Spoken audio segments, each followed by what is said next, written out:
예, 안녕하세요. 방금 소개받은 김주진입니다. 예, 저는 오늘 처음 이 미래의제 연구 행사에 와보는데, 미래의제 융합 포럼. 예, 융합 포럼 행사에 와보는데, 초대해 주셔서 감사합니다. 영광입니다. 예. 먼저 이제 지구를 위한 에너지 경제학, 기후변화와 기후배 대응으로 이제 제목을 잡았습니다. 그래서 오늘, 몇 가지 이제 이 기후변화 때문만이 아니라 기술의 발전 때문에 어떻게 이제 에너지를 생산하는 방식이 바뀌고 있고, 그게 우리 기업들에 어떤 영향을 미치고 있고, 우리가 이제 통상 이제 에너지원을 여겼던 거에 대한 우리 생각이 어떻게 변하고 있는지, 그런 변화와 관련된 일을 하는, 이 직장에서 일하고 있는 사람으로서 좀 말씀을 좀 드리겠습니다. 저는 이제 지금은 이제 조금 이따 설명했지만 이제 기후 솔루션이라고 하는 기후 단체, 기후 변화 대응을 하는 단체의 대표를 맡고 있지만, 이걸 하기 전에는 거의 10년 정도 변호사 생활을 했습니다. 변호사 생활을 했고, 기업이 거의 제 업무의 대부분이었습니다. 대부분이었고, 이제 그런 일을 한 10년 넘게 좀 하다가 이제 어떻게 보면 좀 다른 일을 하게 됐는데요. 몇 가지 이제 기업 관련된 일을 하면서 배운 것들을 이제 설명을 요약을 하면은, 일단 수입료가 변호사를 쓰는 게 이래저래 높습니다. 이제 슈퍼에 가서 이제 물건을 사는 것과는 좀 다른 종류의 일이죠. 그래서 굉장히 골치 아플 때 옵니다. 그래서 골치 아픈 문제의 기업들의 경우 기업들의 골치 아픈 문제의 핵심에 들어갈 기회가 많았다는 게 지나고 나서 보면은 좀 좋은 이제 배움이었다는 생각이 들고요. 그 다음에 여러 회사들한테서 질문을 받습니다. 이제 마치 이제 만약에 이혼 사건을 하게 되면 여러 부부의 특징을 알게 되는 듯이, 그리고 이제 이 각 부부 중에 남편과 이제 제가 이혼 사건을 해본 적은 한 번도 없지만 어쨌든 알 수 있겠듯이, 여러 기업들 상대를 하다 보면은, 그게 어느, 금융업이건 아니면은, 제조업이건 간에, 이 각 회사들의 특징을 조금 알게 됩니다. 그리고 이제, 회사의 전통과 이 내공의 차이도 이제 알게 되고, 그 와중에 이제, 이 회사는 정말 대단한 철학이 있는 회사구나, 대단한 이제 뜻이 있는 회사구나, 고 알게 되는 곳들도 있고, 그 다음에 그런가 하면 정말 여기는 형편없구나 하는 걸 알게 되는 회사가 있고, 정말 그때 감 잡은 것들이 실제로 회사의 실적이나 이제 회사의 방향에도 많이 반영이 되는 것 같더라고요. 이제 회사를 이제 나름 골치 아픈 문제를 들어보면서 회사의 내공 차이를 좀 들어볼 수 있는 기회가 있다는 생각이 들고, 그 당시에 제가 했던 업무는 문제를 종합적으로 해결하는 거였습니다. 법률이란 수단, 그 다음에 다른 여러 수단을 결합을 해가지고 문제를 해결하는 것이었는데, 그때 이제 일과 지금의 일은 어마어마하게 큰 차이가 있지는 않습니다. 결국 지금도 이제 기후변화 문제를 그러니까 고객이 좀 공익이라고 하는 걸 바뀌었다 뿐이지, 종합 문제 문제를 종합적으로 해결하는 게 지금 현재 일이라는 면에서는 크게 다른 바는 없습니다. 그래서 그때는 이제 화석연료와 관련 일도 많이 했고요. 재생에너지와 관련 일 다 했었습니다. 화석연료 관련된 일들. 이제 요런 배도 올라갔어요. 이게 뭔지 아시겠지만, 석유나 가스를 시추할 때 쓰는, 배입니다. 아주 우리 화석연료 산업을 대표하는, 배 중에 저런 것도 올라가 보기도 하고, 태양광 풍력 사업도 해보고, 석탄 발전소도 많이 가보고, 가스 발전소도 많이 가보고 그랬습니다. 그래서, 그게 저의 소개이고요. 저희 기관은, 효과적인 기후위기 대응과 에너지 전환을 위해서, 설립된 비영리 단체이고요. 2016년 설립된 단체이고, 저희는 이제 전력, 금융, 산업 부문의 에너지 전환을, 탈탄소화를 가속화시키는 게 저희 일입니다. 그래서 재생에너지 중심으로 이제 우리 전력 시스템도 바뀔 수 있도록 하고, 그다음에 금융기관이 화석연료 투자 제한이나 아니면 에너지 전환 금융 전략을 도모할 수 있도록 하고, 그다음에 철강 부문이나 해운, 메탄, 산업 부문에 탈탄소화도 지원하고, 이제 토지 이용도 나무를 자꾸 베고 이러면 안 되는 거지 않습니까? 이제 그런 거 토지 이용 정책도 바뀔 수 있도록 하는 게 저희가 하는 일입니다. 하는 일이고요.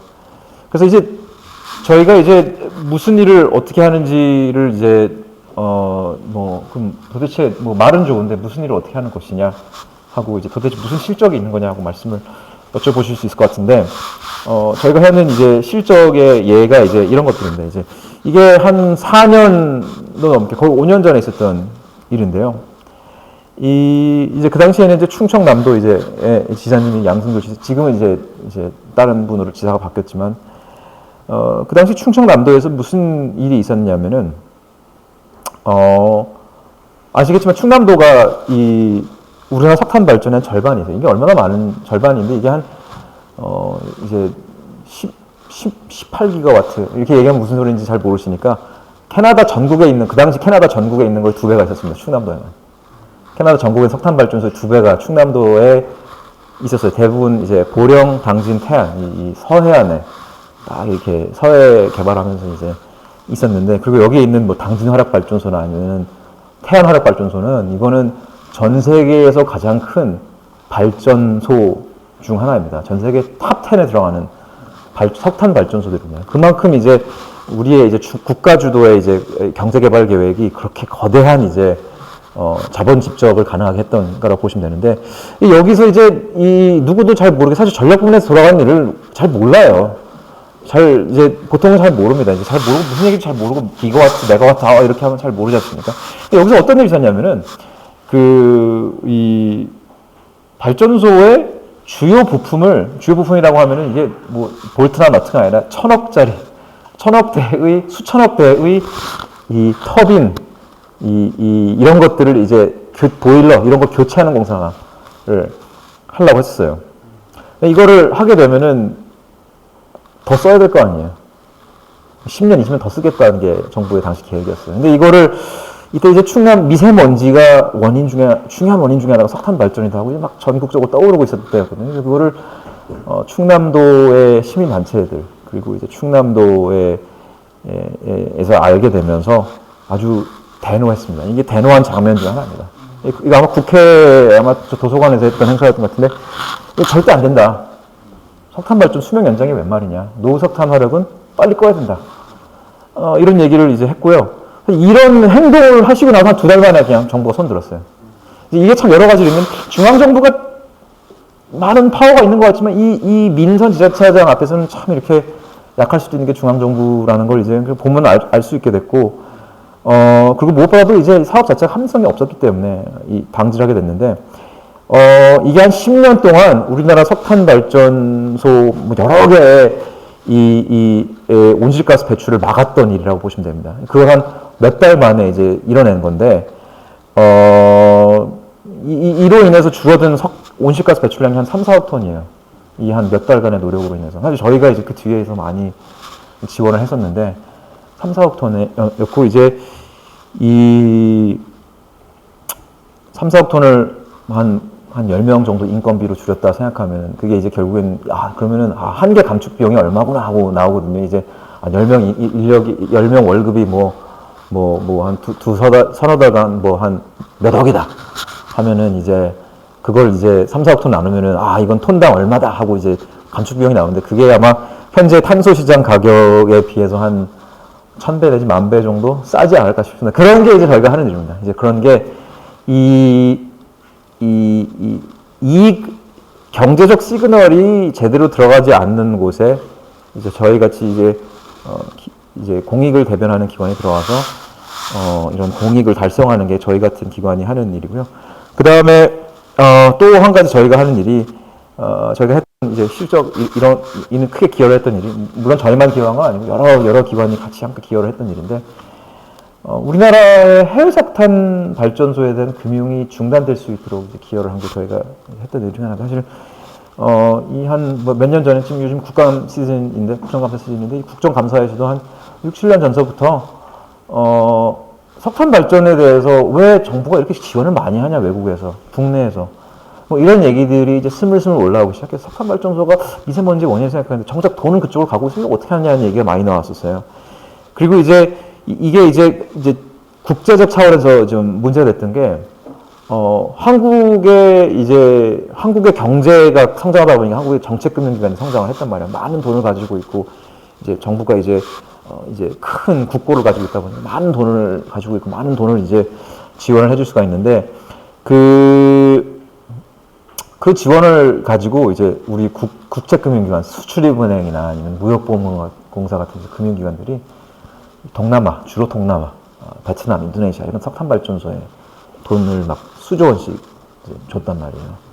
제공을 물론 이제 대여를 해주고 이제 보증을 서주고 이런 거였지만 이러니까 이제 이 나라들에서는 에너지 전환을 생각 안 하고 그냥 한국에서 오는 쉬운 돈 다 이거 뭐 가만히 앉아 있으면은 와서 건설을 해주고 우리도 그렇잖아 전력이 필요한데 그냥 이게 아주 나쁘게 얘기하면 이제 이 속된 말로 그냥 나쁜 버릇을 이제 한국의 전력 공기업과 이제 제조업체들이 심어주고 있는 게 이제 큰 문제가 됐고 이거에 대해서 여러 나라들이 비판을 하기 시작했어요. 비판을 하고 나서 이제 결국 문재인 대통령께서 이제 더 이상 스톱 석탄 발전 안 돼. 2021년 4월 달에 이 코로나 기간 중에 정상회의 하는 장면인데 정상회의 이제 미국 대통령이 이제 바이든 대통령이 주최한 정상회의에서 안 하겠다고 발표를 하셨습니다. 이제 이런 게 이제 저희가 하는 일 중에 하나인데 이제 이런 일의 효과가 얼마나 컸냐면요. 인니의 신규 석탄 발전소, 인도네시아의 신규 석탄 발전소를 예를 들어서 10개를 더 지으려고 했다. 5개가 사라졌습니다. 왜? 한국 돈줄이 사라지니까. 게다가 한국 돈줄이 사라진 것 뿐만 아니라 일본도 중국도 비슷한 결정을 6개월 내립니다. 이런 게 저희가 이제 뒤에서 이제 아주 국내에서 이제 여러 노력도 하고 그다음에 해외 기관들과도 함께 노력했던 일 중에 하나인데 이로 인한 이 어떤 온실가스 감축 효과는 뭐 사실 저희도 산정을 해본 적은 굉장히 큽니다. 수십억 톤이지 않을까 싶습니다. 그래서 이런 게 이제 저희가 했던 일 중에 하나인데 이 석탄 발전이 이런 논의가 있고 나서 요즘 이제 이 분야에서 논의가 좀 많이 바뀌고 있긴 합니다. 많이 바뀌고 있고 이제 요 사진을 제가 가져온 거는 이 논의를 이제 시작하기 위한 이제 하나의 이제 단초를 제공하려고 제가 말씀을 가져온 건데 여기 계신 분들 중에 이제 혹시나 이 전기라고 하는 제품이죠. 일종의 이제 서비스죠.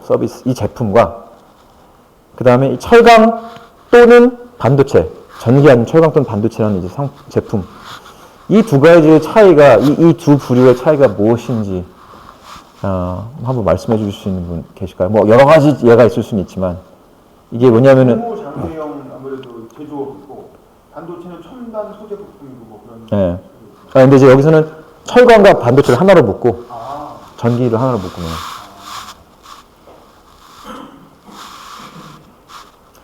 이게 왜냐면 기후변화에 대한 대응에 영향을 많이 미칩니다. 네.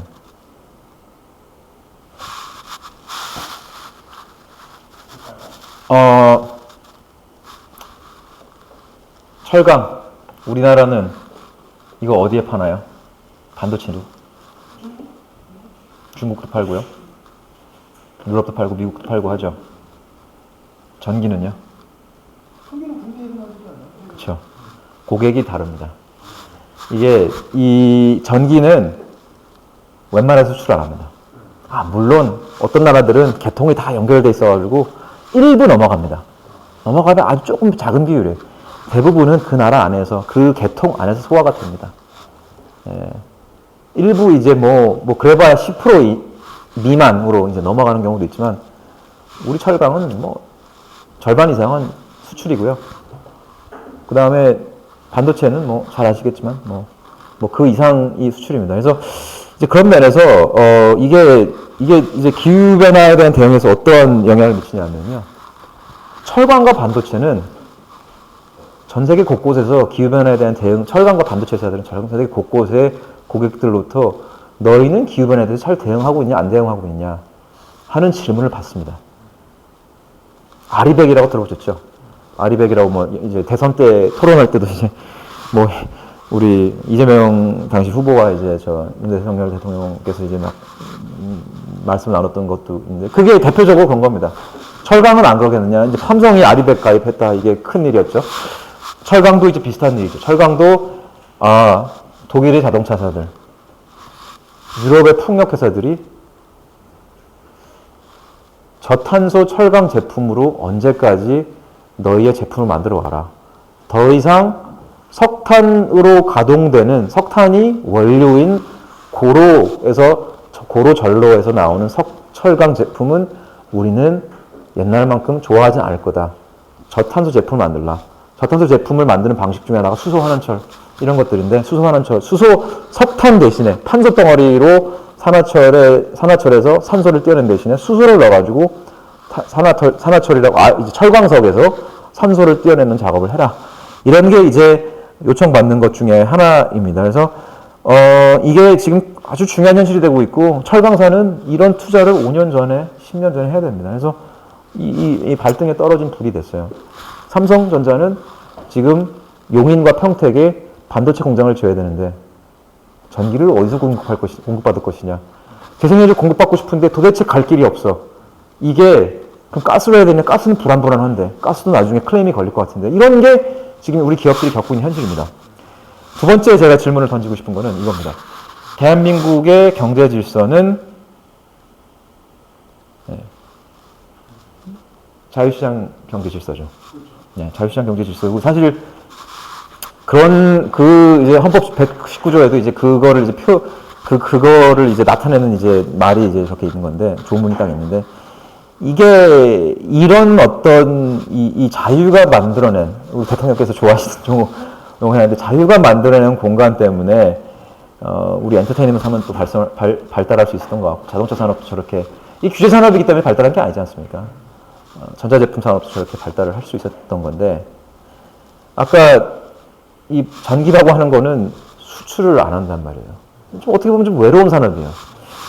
이 전기 산업은 조금 다르게 이제 가고 있는 게 지금 현재 다른 이제 기업의 길을 가고 있는 게 이 지금 현재 문제 중에 하나라고 저는 생각합니다. 이 사진을 제가 이제 보여드린 이유가 있는데 한번 이 사진의 특징 한 가지만 딱 짚으라면 짚어줄 수 있을까요? 이게 발전 부문 행사들이야 다. 발전 회사들, 발전 공기업들이 주로 하는 행사들이거든요. 이게 다 발전 공기업은 에너지 관련 국책기관에서 하는 행사들인데 특징 하나.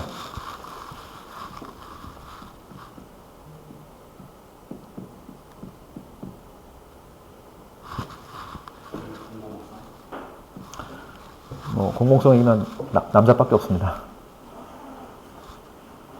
남자밖에 없습니다. 남자. 네, 이거는 남자밖에 없어요. 한 여자분이 한 분이면 계실 거예요. 아마 저도 겨우 찾았는데 한 분인가 요 제로 포 그린 행사에 딱 한 분인가 계시고 없습니다.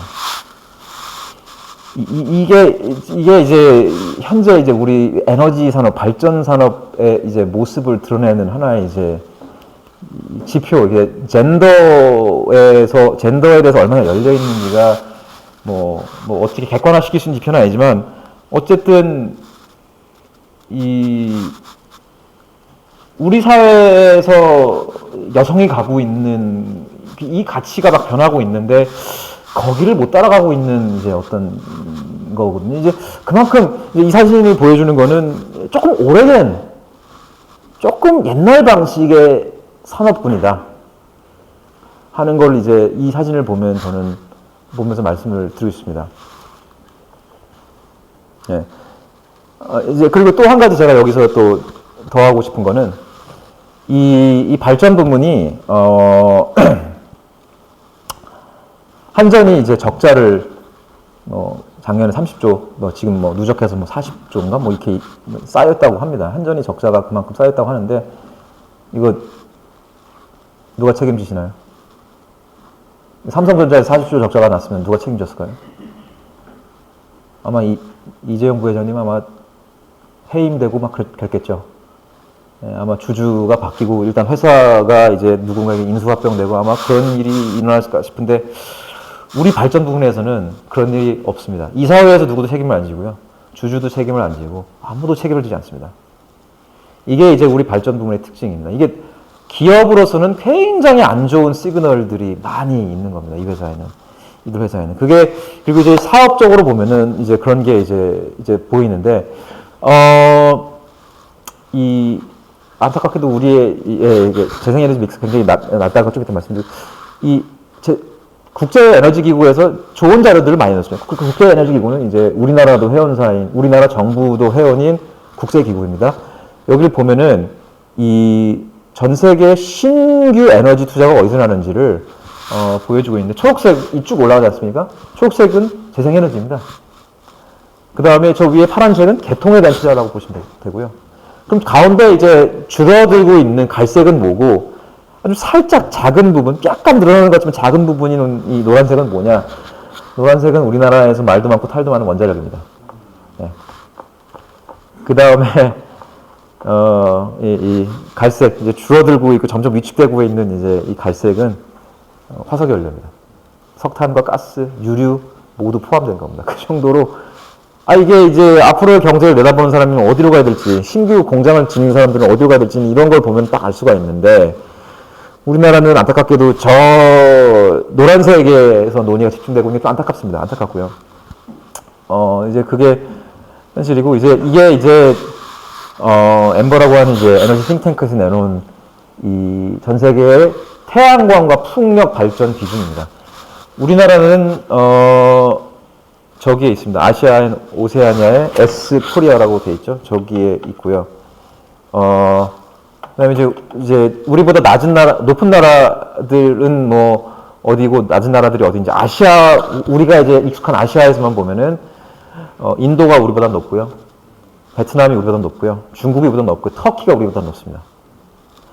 우리가 익숙한 나라 중에 우리보다 낮은 나라는 인도네시아밖에 없습니다. 그리고 다른 중동 나라들 중에 모로코, 요르단 우리보다 높습니다. 뭐 칠레, 우루과이를 보세요. 우루과이는 거의 50%고요. 50%입니다. 근데 이제 이게 평소에 우리가 이제 막 이제 베트남, 인도, 뭐 우루과이, 이게 요르단, 모로코 이런 나라들은 이제 우리가 에너지 정책을 배우러 가는 나라들은 아니거든요. 근데 이런 걸 보면 우리가 배우러 가야 돼요. 우리의 에너지 관료들이 가서 유학을 가야 되는 거 저런 나라들. 유럽은 유럽 얘기를 하면 또 여기 세계에 계신 분들은 뭐 이게 사다리 걷어차기나 이런 얘기를 하시는 분들 많아서 유럽 얘기도 않겠습니다. 우리는 저런 나라들에 가서 재생에너지를 어떻게 재생에너지가 왜 니네 나라는 잘 되는지. 단순히 자연자원만의 요건은 아닐 것 같거든요. 베트남? 우루과이가 뭐 그런 것일까요? 모로코, 요르단이 모르겠어요. 이제 그런 것 같지는 않고 제가 좀 이따 이게 왜 그런지 말씀을 드릴 텐데 그건 아닙니다. 그래서 이제 이런 이게 이제 현실이고 아까 보여드린 이제 우리의 발전 부문의 사진과 이제 이게 이제 다 여기에 영향을 미치고 있다고 저는 생각하고요. 인도네시아도 우리와 비슷한 문제들이 있다. 오늘 말씀드린 인도네시아도 우리와 비슷한 문제들이 있습니다. 그래서 저렇게 낮은 전력 부문 재생에너지율인데 이어서 제가 2장에서 이제 두 번째로 오늘 자리에서 말씀드리고자 하는 바가 두 번째 기업과 공급망의 탈탄소화에 대해서 말씀드리고 있는데 그 과정에서 재생에너지가 왜 안 되는지 말씀을 드리고 싶습니다. 이거는 기본적으로 유통 구조의 문제라고 말씀을 드리고 싶습니다. 유통 구조의 문제. 이거는 내연 기관차가 전기차 시장으로 바뀌고 유선전화 시장이 핸드폰 시장으로 바뀌는 것과 별 다를 바가 없는 현상이 우리 에너지 시장에서 나타나고 있다고 보시면 되겠습니다. 옛날에는 우리 아시겠지만 유선전화는 KT가 한국통신이 혼자서 했던 일이었습니다. 그리고 지금 한국통신을 쓰시는 분은 여기 방에 3분의 1밖에 안 될 겁니다. SKT도 쓰시고요. LG U+도 쓰시고 알뜰폰도 쓰실 겁니다. 비슷한 일이 에너지에서 나타나고 있는데 석탄, 원자력은 100% 가요. 우리나라 석탄 발전소 모두 모아놓으면은 그 중에 90% 이상은 한국전력이 갖고 있습니다. 한국전력 자회사들이죠. 정확하게 하면. 한국전력이 100% 지분을 보유하고 자회사들이 갖고 있고요. 민간 회사들이 갖고 석탄 발전소는 전체 석탄 발전소 10%도 안 됩니다. 태양광과 풍력은 다른 시장입니다. 여기 계신 분들 중에 태양광 발전소가 있는 분들이 있다 해도 놀랍지 않습니다. 태양광 발전소는 아무나 가질 수 있어요. 아무나 가질 수 있고 뭐 돈이 그렇게 어마어마하게 많이 필요하지는 않습니다. 풍력 발전소도 한국전력같이 초거대 자본이 갖고 있을 필요도 없습니다. 풍력탑 하나 세우는데 물론 이제 인프라가 필요하긴 하지만 수십억 단위입니다. 석탄 발전소는 수조 원 단위인데 그래서 민간 회사들이 우리의 재생에너지 시장을 기본적으로 운영을 하고 있습니다. 한전이 그렇다고 해서 재생에너지 못하는 건 아니냐? 못하는 이유가 따로 있는 건 없습니다. 그냥 회사가 여러 가지 이유에서 변화를 할 동기가 부족한 겁니다. 변화를 하려고 하면은 제일 빨리 변할 수 있죠. 왜냐하면은 전력에 대해서 우리나라에 누구보다도 경험이 많은 회사거든요. 그러다 보니까 삼성이 아리백을 하겠다. 어느 회사가 어느 회사가 재생에너지로 가겠다. 아, 우리나라 전력 부문을 100% 재생에너지, 50% 재생에너지 바뀌겠다는 얘기는 우리의 전력공 기업인 한전에게는요. 시장 뺏기네. 우리의 직장 사라지네. 입니다. 네. 한국통신도 핸드폰이 들어왔을 때, 큰일 나겠다 하고 얘기를 했습니다. 생각을 했고요. 이제 그거랑 비슷한 현상이 발생을 하고 있고요.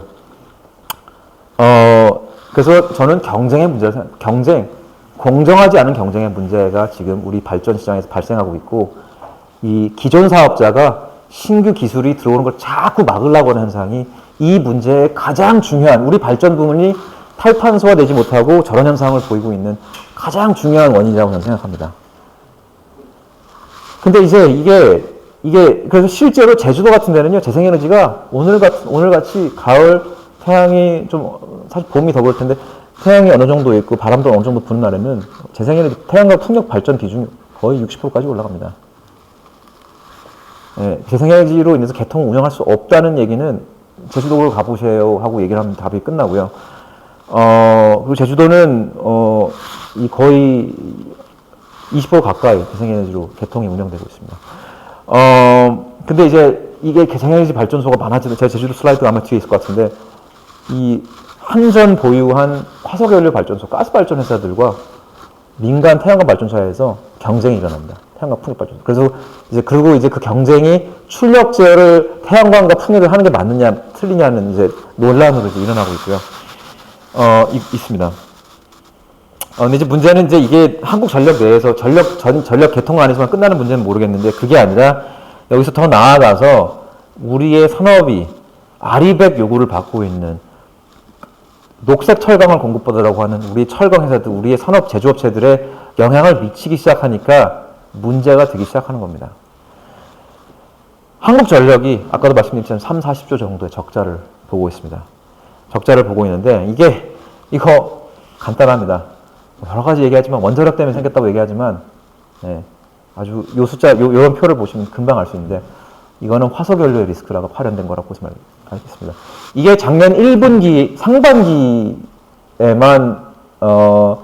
상반기에만 이제 한국전력이 전력을 구매할 때 들어간 비용을 이제 비교한 건데요.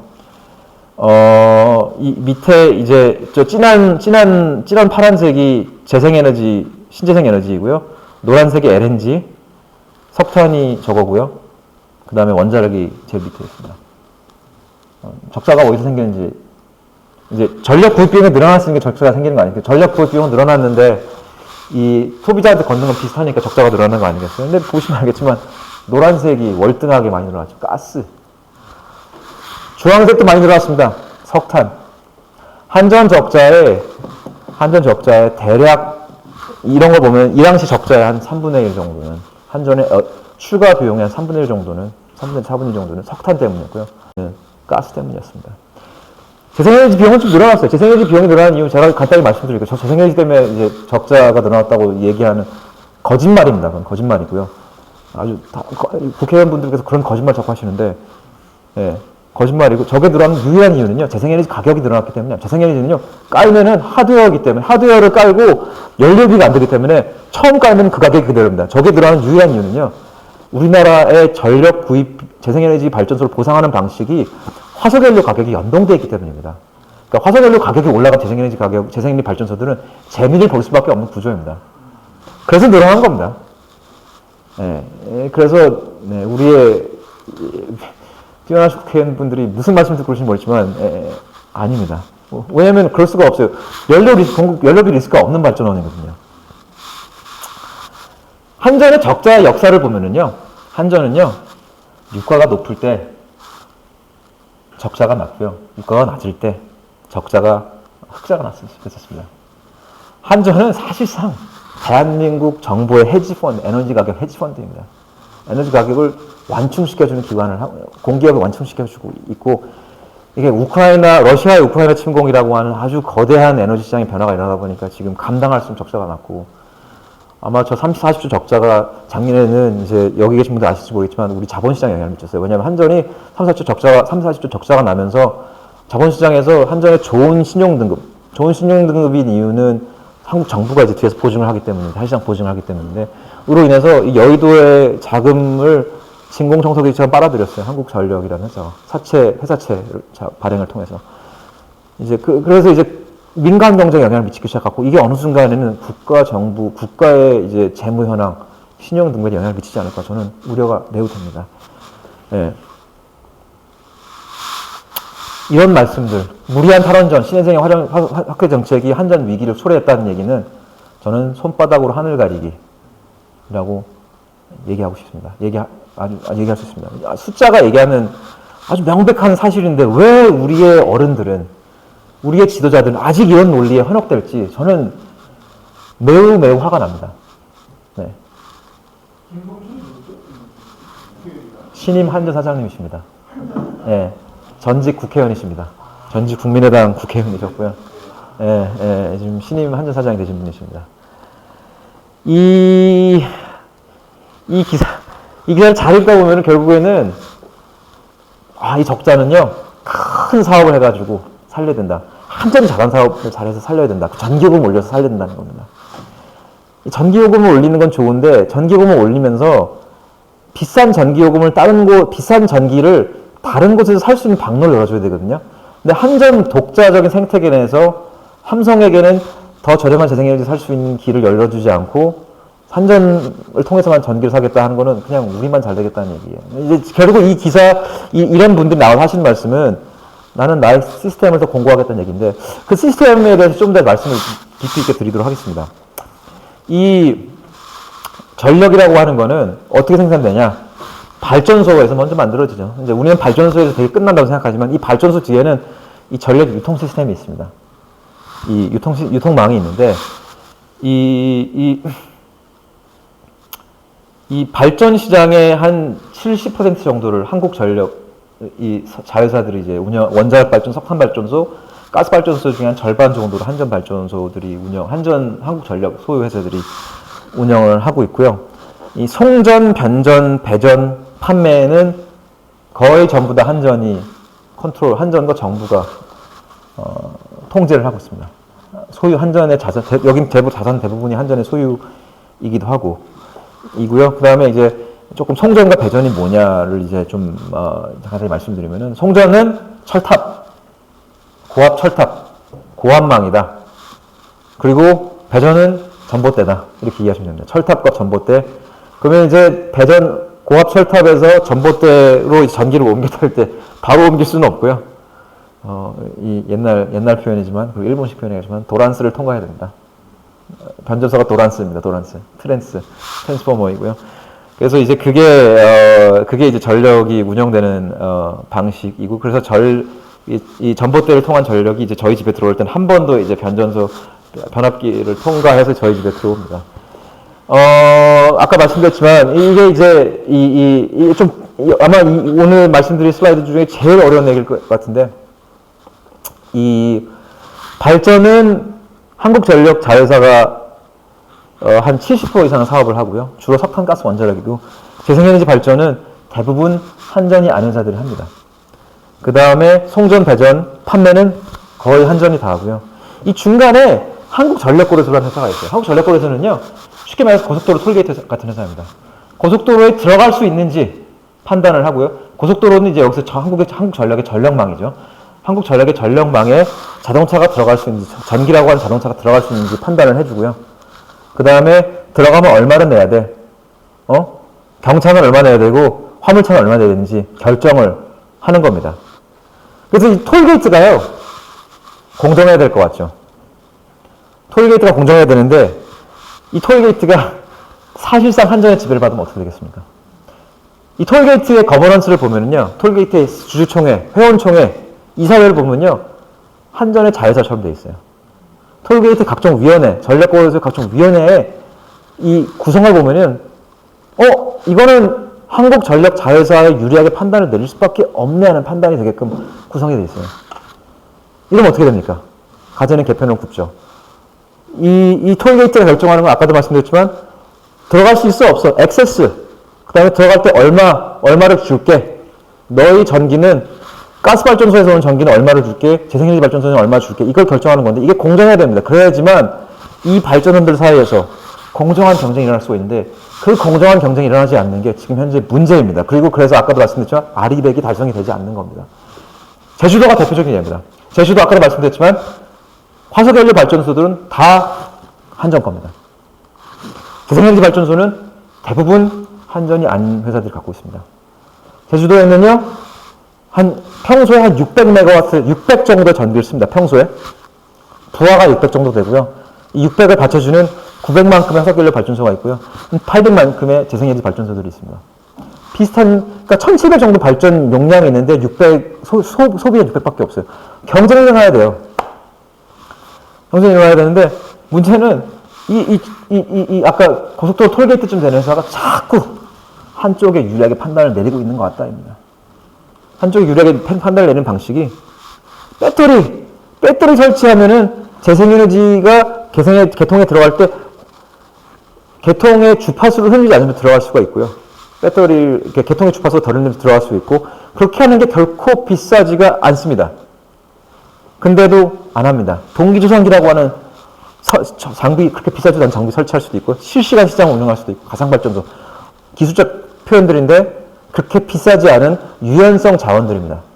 재통을 유연하게 만드는 자원들인데, 이거를 도입을 안 해요. 왜냐면 저걸 도입하는 순간 누군가는 손해를 보기 때문에. 그래서 이제 실제로 제주도를 비행기 타고 가시고 제주도청 분들이랑 얘기를 하거나 제주도에서 에너지 좀 아시는 분들 얘기하면 당장 출력 제어가 큰 문제라고 얘기할 겁니다.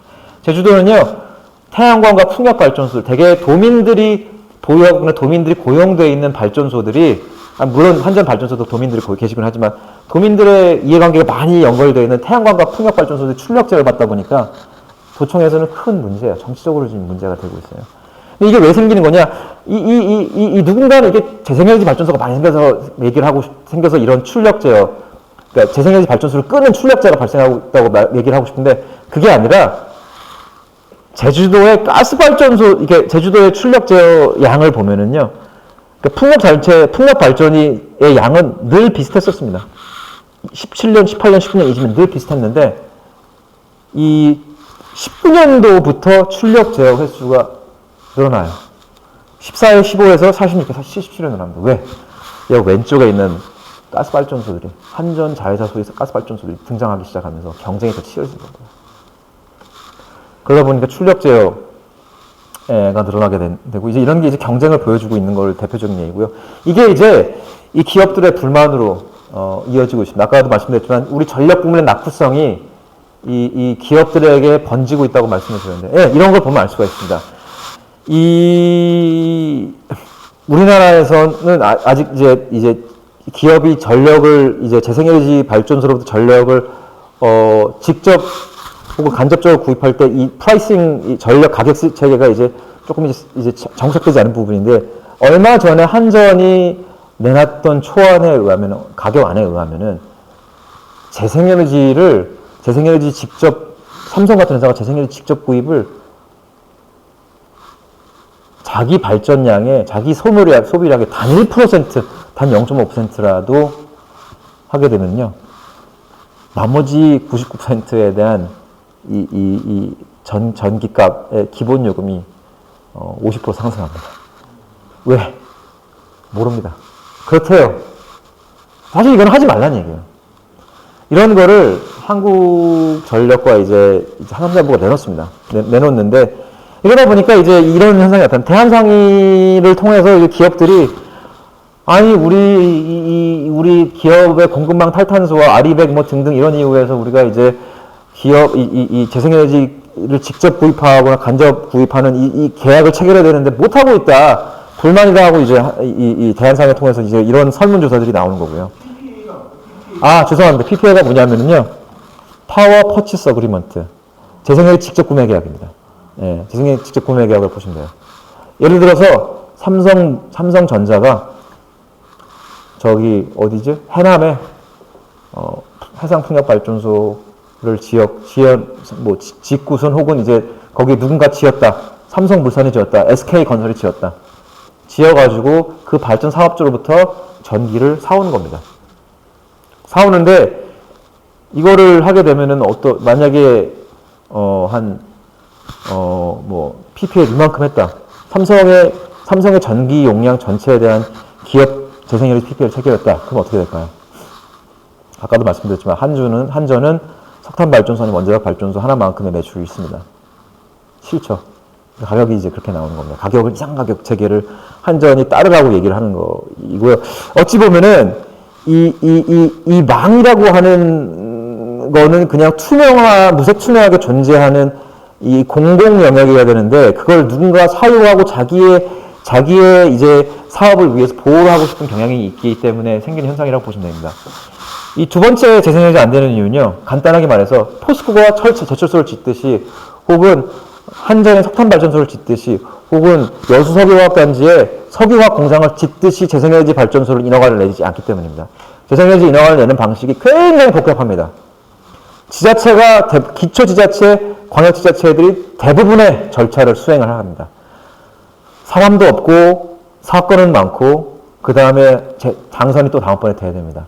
이런 회사들, 이런 기관들이 재생에너지 사업을 다루기가 쉽지 않습니다. 차라리 중앙정부에서 재생에너지 인허가는 이렇게 하는 거 하고 내리 찍으면 모를까. 그래서 기관이 임하면 모를까. 그러지 않다 보니까 난리가 나는 겁니다. 그리고 그걸 우리는 주민 수용성이 없다고 이해를 하고 있는 겁니다. 중앙정부, 죄송합니다. 리더십. 그래서 이제 지자체들이 조례를 만듭니다. 조례를 만들고 기초지자체들이 조례를 만들어가지고요. 고속도로로부터 1km 떨어진 것은 안 된다. 농로로부터 500m 떨어진 곳에 태양광 발전소 안 된다. 이런 조례들을 합니다. 이제 그렇게 하면은 여기가 아마 어느 함양군이나 이런 데일 건데 함양군을 보면은요 전체 땅의 한 0.1%밖에 설치가 안 됩니다. 저기 저거 있잖아요. 저 1%도 안 되는 땅이 설치가 밖에 안 되는데 저 점점이 박혀 있는 게 있죠. 저게 함양군에서 재생에너지가 깔릴 수 있는 공간이에요. 이격거리 기재들이 막 이제 중첩을 시켜놓고 저런 현상이 발생하는 겁니다. 해상풍력 사업도요 발전 사업 허가라고 하는 최초 인허가는 많이 나왔어요. 근데 이게 지자체 시스템에 딱 들어가기 시작하니까 안 나오는 겁니다. 지자체들이 핸들을 못 하는 거예요.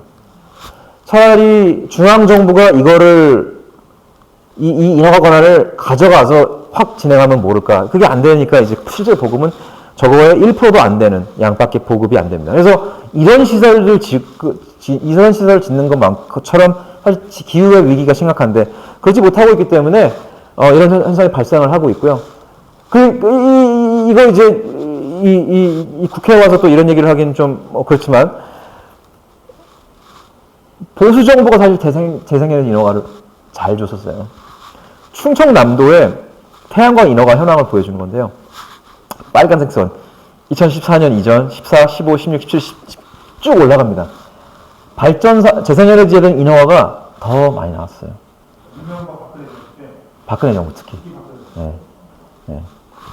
그러다가 18년부터 뚝 떨어지기 시작합니다. 발전사업 인허가가. 왜? 에너지 문제가 정치적인 문제가 되기 시작했기 때문입니다. 재생에너지는 누구의 어느 당의 어젠다, 원전은 어느 당의 어젠다 이렇게 되다 보니까 시끄러워지고 점점 가시성이 생기고 이런 현상이 발생하는 겁니다. 그래서 이 윤석열 정부도 지금 재생에너지에 대해서 굉장히 이게 좀 짜증스러워하는 그것만은 아니고 이제 참 이중적인 이제 어떻게 보면 좀 이 시각을 갖고 계신 것 같아요. 이게 산업적으로 필요하다는 걸 알면서도 이거를 적극적으로 하고 싶지 않은 이런 생각을 갖고 계신 것 같은데 이런 걸 보시고 박근혜 정부만큼만 좀 하셨으면 좋겠다 하는 게 저의 바람입니다. 이제 이어서 또 이제 말씀을 드리고 싶은 게 이제 발전 부분에 대해서 얘기를 간단히 좀 여태까지 좀 드렸고 이 가스라고 하는 이 에너지원이 이제 우리는 이제 교두보 연료다 브리치 퓨얼 브리치 퓨얼이다 이제 교량과 같은 역할을 하는 연료다 하는 얘기를 옛날에 한 10년 전에 했었는데 지금은 환물반대 얘기가 되고 있고 가스 역시 천연가스라고 우리가 부르는 오히려 저는 화석가스라고 부르는 게 더 많을 것 같은데 화석연료 가스 혹은 메탄이죠 사실 가스는 이 가스에 대한 인식이 많이 변하고 있고 이제 이런 게 이제 보여주고 있습니다. 현대자동차가요 한 1년 전쯤에 1년 한 반 전쯤에 이제 자기 울산 공장에다가 전기가 필요하니까 손해 가스발전소 설치하려고 했어요. 근데 이 얘기를 듣더니 이제 우리 청년 그룹들이 아우 안 된다 하고 이제 시위를 이제 현대차 사고 앞에 가서 했더니 현대차가 알겠습니다. 안 할게요 하고 이제 이거 가스라고 하는 거에 우리 회사를 노출시키는 게 장기적으로 기업에 이제 어떤 이미지 영향을 미치겠구나 하는 생각을 해가지고 이제 철회를 했었습니다, 사업을. 그래서 이런 일들이 발생. 지지면 아니고 이거는 이제 아니었고요. 지지면 아니었고요. 그리고 이제 지금도 이제 이 국회에서 이제 국회가 아니라 이제 이제 이 가스의 문제가 이제 이런 사업들과 관련된 논란을 통해서 이제 벌어지고 있는데 현재 이 사업이 가냐 안 가냐 지금 이 국내의 기후 변화 쪽을 들여다보는 사람들은 많이 관심을 갖고 지켜보고 있는 사업인데 이 사업은 SKENS라고 하는 SK 자회사가 하는 사업입니다. SKENS는 옛날에 이제 이 BP가 설립하는데 관여를 했던 회사인 걸로 알고 있고요. 이제 석유 회사 BP가 이제 이 회사가 이 회사는 이제 국내에서 가스 발전소를 하는데 가스를 어쨌든 조달을 해야 될 거 아니에요. 이 조달을 해오고 이제 기본적으로 상류 그러니까 가스를 시추하고 조달하는 거가 이제 자기의 이제 하나의 정체성인 회사인데 아이오니아도 이 회사가 재생에너지도 잘합니다. 재생에너지도 많이 하는데 어쨌든 이거는 가스를 이제 개발하는 회사 사업 부문에 생긴 일입니다. 이 회사가 이 호주의 산토스라고 하는 가스 회사와 함께 그리고 일본의 가스 회사인 제라라고 하는 회사와 함께 어떤 사업을 했냐면요. 이 바로사 칼디타라고 하는 가스전에서 가스를 개발하려고 했어요. 그래서 가스를 개발하게 되면은 가스랑 이제 액화석유를 개발하는 사업이었는데 가스를 저기서 끌어와가지고 300km짜리 관으로 이 다윈이라고 하는 도시로 가져옵니다. 그럼 다윈에 옛날에 이 바유운단이라고 적혀있는데 저기를 위해 저 가스전 때문에 지어놓은 LNG 탱크가 있었어요. 터미널이었는데 저걸 이용해서 이미 좀 기존 투자가 있었으니까 저기서 가져와가지고 우리가 저 LNG 터미널에 가져왔다가 저 LNG 선을 통해서 수출을 하자. 한국이나 일본 같은 데 수출을 하자. 혹은 다른 나라로 수출을 하자. 그 다음에, 그리고 이제 저 가스전 위에다가 저 FPSO, 부유식 해상설비라고 보시면 됩니다. 해상 플랫폼이죠. 해상 플랫폼을 놔가지고 저기서 석유를 액화시켜서, 내보내자. 저 배가 수조 원입니다. 수조 원이고 우리나라 조선소에서 저런 배를 잘 짓는데 이 배는 공교롭게도 우리나라 조선소에서 일부밖에 안 지었고요. 싱가포르 조선소에서 주로 이제 건조를 하는데 이게 이제 사업의 내용이었는데 이 사업에 대해서 우리가 CCS라고 하는 CCS는 탄소 포집 저장이거든요. 저 폐가스전에다가 폐쇄 예전 가스전에다가 여기서 나오는 이산화탄소를 집어넣겠다는 거였어요. 그거 이산화탄소를 다도 아니고 일부를 집어넣으니까 우리는 넷제로 가스를 생산하고 있다. CO2 프리 가스를 설치하고 있다고 SK에서 광고를 좀 했었어요. 그랬더니 이제 산토스라는 이제 호주 회사에서 광고를 좀 해가지고 대한민국 환경부와 공정거래위원회 그리고 호주의 연방법원에서 그린워싱 소송들이 둘 다 이거는 좀 문제가 있다. 수정을 좀 해야 하고 두 기관에서 요청을 받았었습니다. 이제 회사에서도 이 기후와 관련된 사고가 이제 좀 정착이 안 되다 보니까 생긴 현상이 발생했고요. 더욱더 중요한 거는요. 이 가스전을 개발하게 되면 이 가스전 주변, 가스전의 이 파이프라인이 이 티위섬이라고 하는 원주민들이 사는 섬을 지나가게 되어 있습니다. 옆을 지나가게 되어 있는데 이 저런 주민분들이 이건 안 되겠는데 이거 어디 감히 우리의 신성한 땅이 이런 거를 지역하고서 소송을 우리나라에서 먼저 한번 했고요. 우리나라의 수출 신용을 제공하지 말아달라. 우리나라의 무역보험공사 수출은행이 이 나라에 이제 사실 금융 지원을 해주지 말아달라. 이 사업에 하는 가처분을 제기했는데 기각은 됐지만 기각은 됐었고요. 그리고 또 다시 한번 그 소송을 호주에서 제기를 했다가 호주에서는 시추 인허가가 결국 무효화가 됐습니다. 시추 인허가가 사실상 취소됐다고 보시면 됩니다. 이 시추 인허가는 좀 문제가 있었다고 이제 사업이 그래서 지금 잠정적으로 좀 중단된 상태입니다. 그래서 이로 인해서 근데 저 아까 6조 원짜리 배 있죠. 6조 원인지 한 5조 원인지 제가 숫자가 조금 정확하지 않았는데 저 배는 건조 중입니다. 그리고 SKENS는 저 배를 짓기 위한 계약금 내지 않았을 거예요. 기성권 냈겠죠. 대출 받았을 거예요. 이미 SK와 산토스와 저 제라라는 회사의 재무제표에는 저로 인한 뭐 부채들이 막 쌓이고 있어요. 그러다 보니까 회사에 그리고 저 금액이 조대다 보니까 회사의 어떤 상황에는 영향을 미치고 있어요. 그래서 지금 이 큰 문제가 되고 있고 이로 인해서 가스가 이게 향후에 하게 되면은 가스 사업을 특히 가스를 처음 최고로 하는 사업하게 되면 이런 문제가 생기겠구나 하는 게 이게 이제 문제가 제기됐다고 보시면 될 것 같고요. 근데 가스 얘기를 했지만 우리나라에서 기후변화 여파가 고용 시장 면에서 가장 크게 미칠 곳은 저는 조선소라고 생각합니다. 자동차 회사들도 전기차로 바뀌면서 조금 뭐 영향이 있겠지만 우리나라 조선소들이 9만, 10만 단위의 인력이 지금 고용되어 있는 곳인데 조선소들이 가장 큰 영향을 받지 않을까 싶습니다. 왜냐하면요, 우리나라 조선소가 우리나라 석유가스 산업의 메카입니다. 전 세계 LNG 수송선의 70%를 우리나라 조선소들이 있습니다. 우리나라는요, 전 세계 해상 가스 파이프라인을 짓는 나라라고 보셔도 과언이 아닙니다.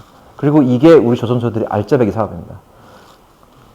더하면 여기 계신 분들을 위해서, 우리 정부를 위해서는 좋을 수도 있겠죠, 단기적으로는.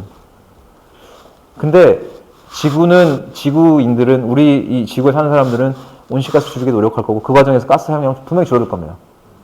전 세계가 집단자살을 하려고 하지 않는 이상.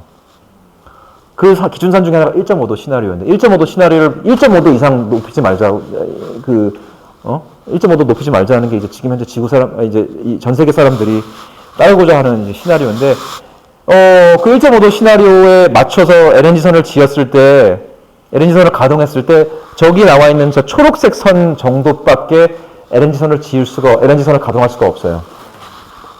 진한 회색은요, 지금 현재 돌아다니고 있는 LNG선들이고요.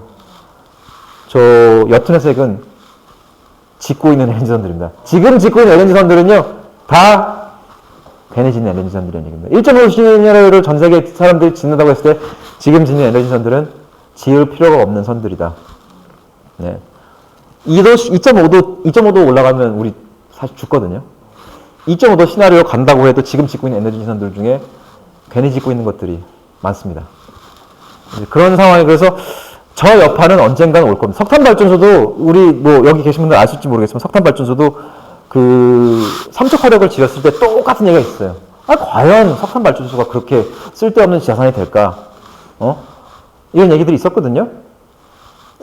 근데 아니나 다를까 지금 삼척 화력발전소를 건설하시는 분들도 아마 속으로는 이거 우리가 왜 이걸 하고 있지 하는 생각을 하고 있고, 포스코 분들, 이렇게 포스코가 소유하는 발전소인데 포스코 분들 뭐 이런 자리에서 얘기하지 않겠지만 만나서 얘기하면은 그거는 참 우리의 큰 실수였다고 얘기합니다.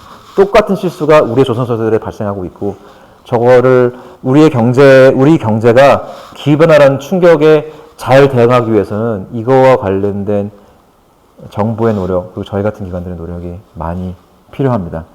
새만금 방조제 이번에 잼버리 때 논란이 있었죠. 사실 이 새만금 방조 20년 전에 우리 환경운동의 이제 가장 중요한 주제였을 때는 사람들이 이걸 지어야 된다, 안 지어야 된다, 전북의 효과가 얼마다 이런 얘기 많았지만, 지금 누구도 그걸 잘 지었나 하고 이런 언론사는 이번에 잼버리를 하면서 제가 못 봤거든요. 똑같은 현상이 지금 발생하고 있다고 보시면, 네네네. 라고 보시면 되겠습니다. 그래서 오늘 제가 준비한 건 여기까지고요. 뭐 다시 한번 오늘 이 좋은 자리에 초대해서 감사하고, 뭐 질문 뒤에 질문 받으면 되죠. 감사합니다. 네. 대표님의 이야기를 너무 잘 들었습니다. 원래 SOFC 기후 솔루션은 알고 있었는데, 네, 거기서 또 국민연금이 석탄발전소에 많이 투자하고 있다고 해서, 네, SOFC 덕분에 알게 됐었거든요. 근데 오늘 와서 또 강연을 해주시면서 재생에너지 산업이 안 되는 이유에 대한 부분을 이제 들으면서 좀 정리가 많이 됐습니다. 일단 제가 사실 들으면서 조금 궁금했던 것들이 좀 있는데요.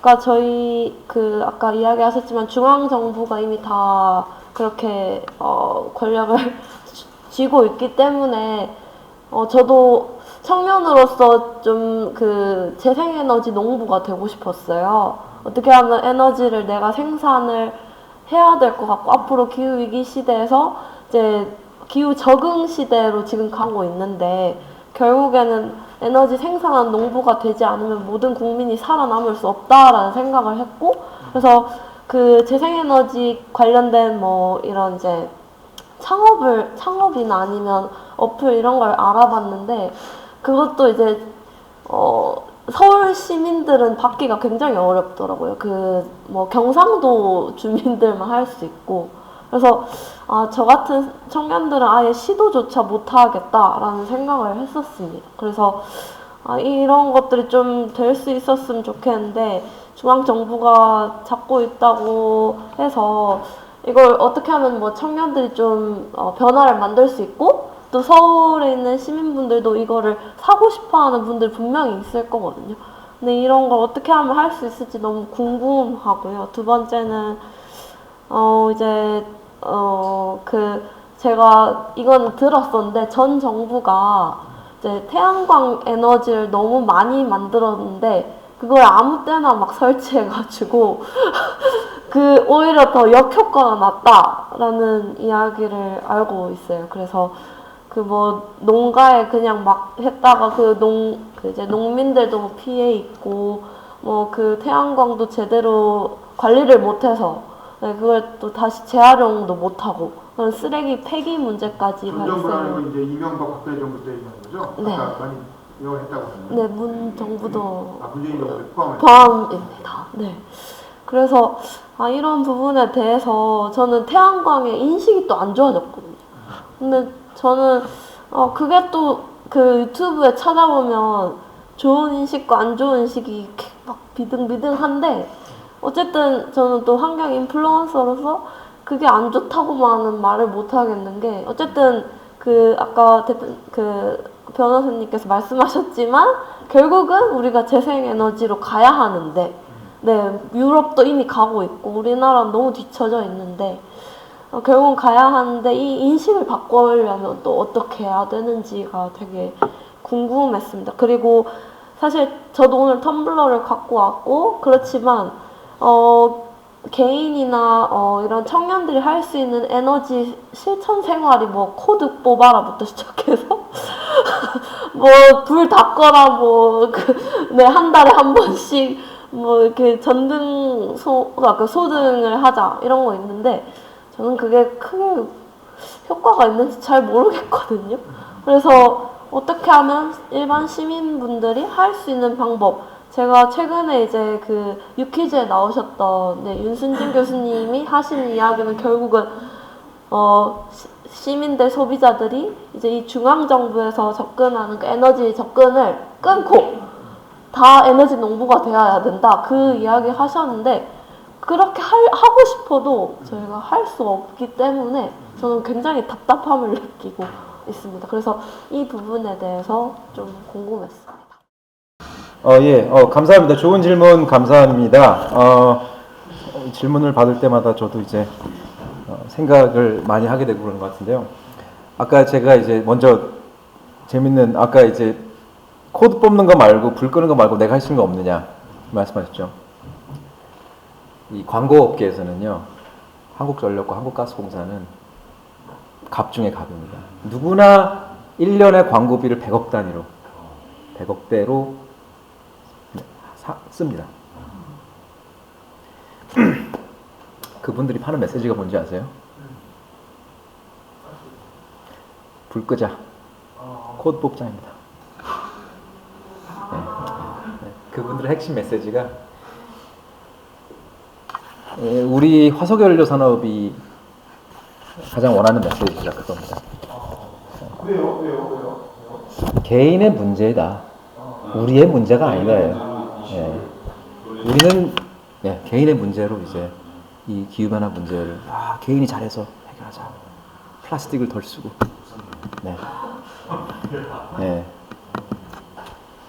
거꾸로 이제 광고비를 100억씩 써야 되는데 그러지 못해서 사실 많은 부분이 역효과가 났다. 태양광 쓰레기 생기고 있다.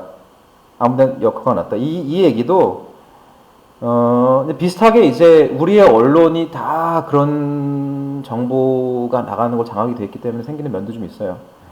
저기 석탄 발전소를 가시면은요, 하루에 석탄재가 얼마나 생길 것 같습니까? 석탄은요, 큰 발전소, 보령 발전소 같은 데 가시면은, 보령이나 당진, 태안 이런 데 탑 10 발전소라 했잖아요. 전 세계에서 가장 큰. 하루 일주일에 몇 번씩 이 거대한 석탄 벌거선이 들어옵니다. 그럼 석탄 태우면 그냥 공기 중에 사라지죠. 이산화탄소로. 근데 그거 말고 또 있잖아요. 석탄재. 그거 어디로 갑니까?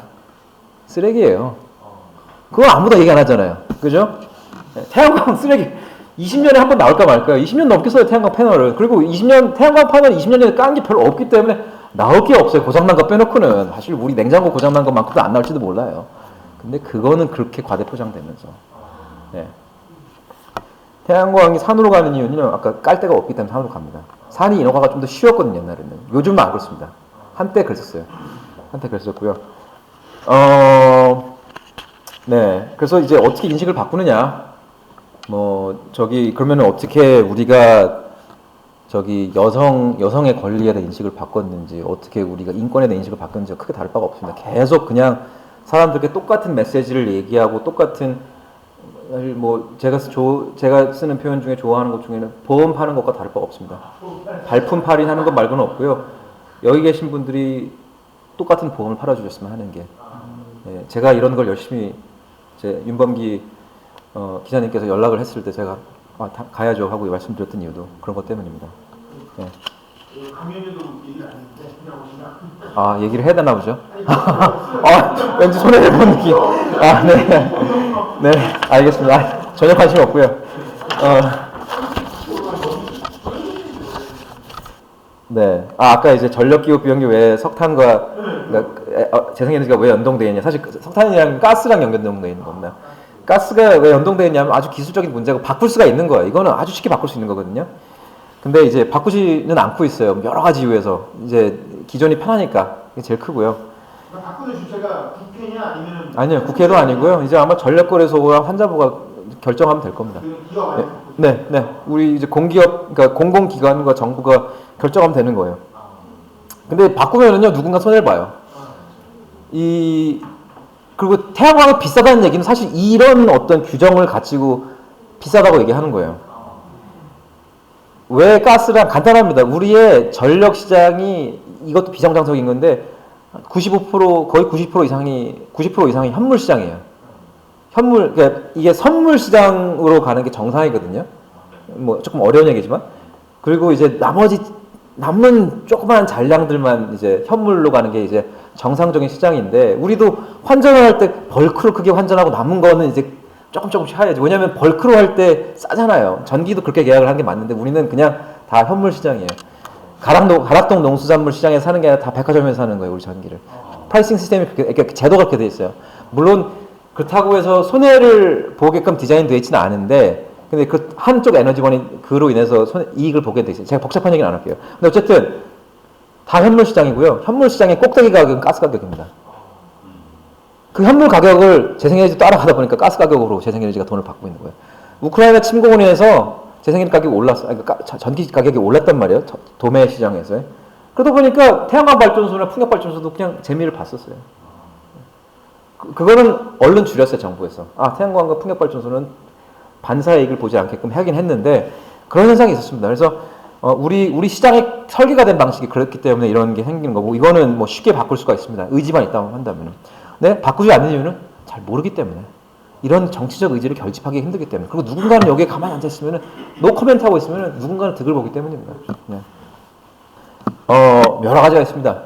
지금 국회에 계류 중인 법률 중에 하나가 풍력 발전 도급 촉진법이라는 게 있습니다.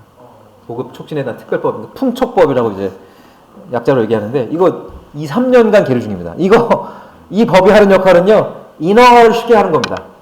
해상 풍력 인허가를 쉽게 하는 거고, 이거 기본적으로 해야 됩니다. 인허가 창구를 단일화시키고, 그 다음에 이제 해양 공간 관리 계획이 훨씬 더 쉽게 일어나게끔 하는 건데, 이거 국회의원들께서 통과를 안 시켜주고 계십니다.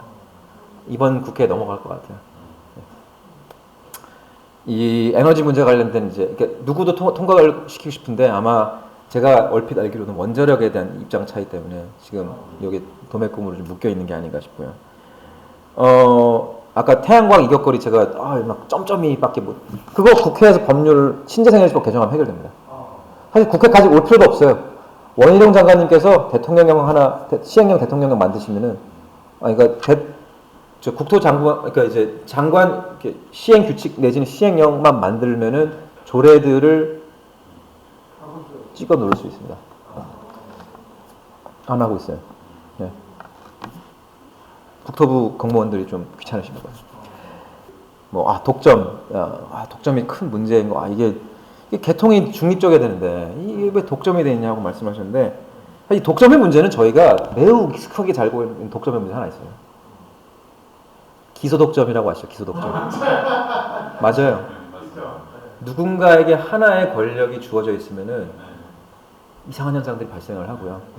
정작 안에 있는 사람들은요, 그게 이상하다는 걸 모릅니다. 왜냐하면 그게 조직 내부에 그게 우리가 제일 잘하는 거고, 우리가 아니면 누가 못하겠어 하는 게 그냥 깔리거든요. 사람의 생리가 그거 같아요. 그래서 우리가 생각하는 이상한 수사들이 발생하는 이유도 어찌 보면 그런 조직 생리 때문에 생기는 거거든요. 국회가 대응했잖아요. 그거에 대해서. 물론 이제 약간 바뀌긴 했지만, 사실 지금 말씀드리는 왜 그 정보를 그 사람들만 가지고 있냐, 왜 수사 정보를 그 사람만 갖고 있는 얘기는 똑같아요. 똑같은 현상들을 제가 얼마든지 이 검찰의 기소독점으로 인해 생긴 현상과 빗대어서 제가 설명할 수 있을 것 같아요. 네. 네. 그래서 이제 그런 것도 사실 개선을 하면 좋겠는데 국회에서 그러니까 이 망을 독립적으로 만들려면요 민영화 시킬 필요 없습니다. 누군가는 망과 사업과 발전 사업을 분리시키면은 민영화라고 이제 그걸 얘기하고 싶어하는 사람들이 있거든요. 왜냐하면 사람들 민영화 얘기하면 딱 옛날 생각이 나고 이거 정치적으로 전력 송전망 공기업을 하나 만들면 됩니다. 거기에 그냥 다 띄워주고 전혀 다른 사장 안 치고 이 인사권과 저 인사권이 달라지게끔 그리고 이쪽 사람들과 저쪽 사람들이 교류를 안 하겠죠. 다른 기관이니까 그렇게만 하면은 민영하고 뭐가 없이 그냥 하면 됩니다. 국회가 그런데 힘을 실어주시면은 사실 법을 개정할 필요까지 있는지 제가 잘 모르겠는데 국회가 그런 데만 힘을 실어주셔도 우리 전력 시스템은 우리 시장 경제 질서에 맞춰서 돌아갈 수 있지 않을까. 그리고 그로 인한 이노베이션이 일어날 수 있지 않을까. 마치 우리 이동통신이 등장했던 것처럼 하는 생각을 합니다. 네. 질문에 대한 답변을 완료했습니다. 감사합니다. 네, 감사합니다. 예.